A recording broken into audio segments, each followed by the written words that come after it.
Less Gear, Less Archery Adventures. Serious testing, successful hunting.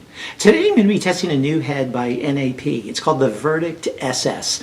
SS because it's stainless steel. It's all stainless steel. Looks really similar to a Rage, but it's got some differences to it as well. And for the testing, I'm using my 2024 test regimen. And for a detailed description and understanding of why I do the tests I do, how I do the tests, how they're scored, and so forth, please check out the video I put out earlier this year called 2024 Broadhead Test Process. And you can also look in the description right below this video, and I outline all those tests as well and give the values and scores and so forth. And so for all the shooting, I'm going to be using my my new Elite Era that I really like. And then for the flight testing, I'm using my new Killer Instinct SWAT X1 crossbow.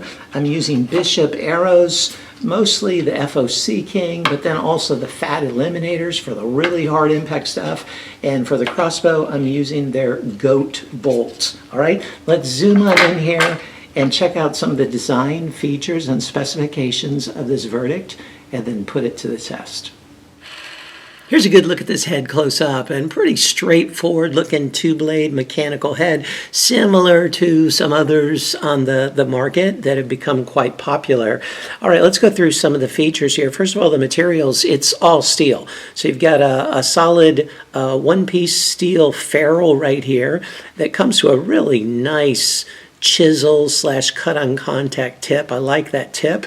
And then the blades, of course, are stainless steel. They're 0.032 inches thick, so pretty standard thickness right there. I like how these blades are cut off in the back, and that's just going to make them a little bit thicker and more durable than if they went to a little fine point.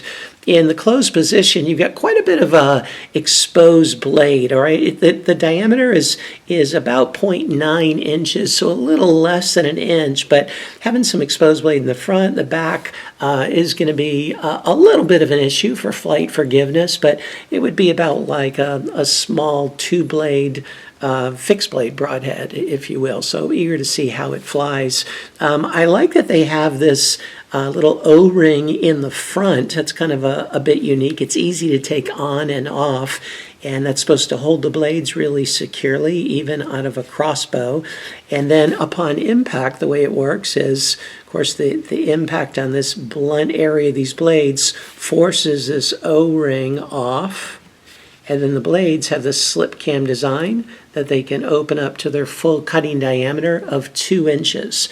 So pretty nice to get that kind of cut like that. And I like that it's rear deploying. The overall length of the broadhead is right at 1.3 inches. So looks like a lot to like about this head. As for resharpening, I would use the Stay Sharp Guide replaceable blade sharpener. That would work really well with this broadhead. Really eager to put it to the test and see how it performs.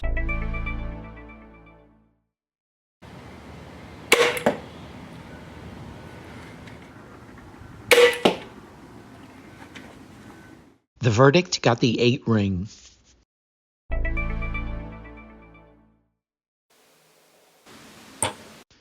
It took 203 grams of force to cut through the wire, which is a 9.97 on a 10-point scale.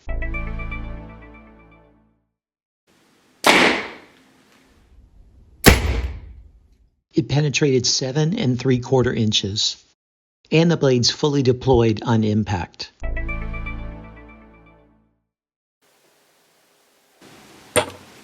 It took an additional 117 grams of force to cut through the wire, which is a 7.66 on a 10-point scale.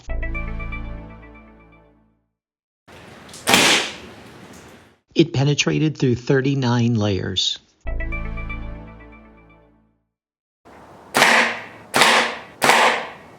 It held up very well after the 3 shots to the MDF. Just one of the blades got slightly bent. Here it is after just 1 shot through the steel plate, and it lost both of its blades, and the tip got pretty seriously bent there as well.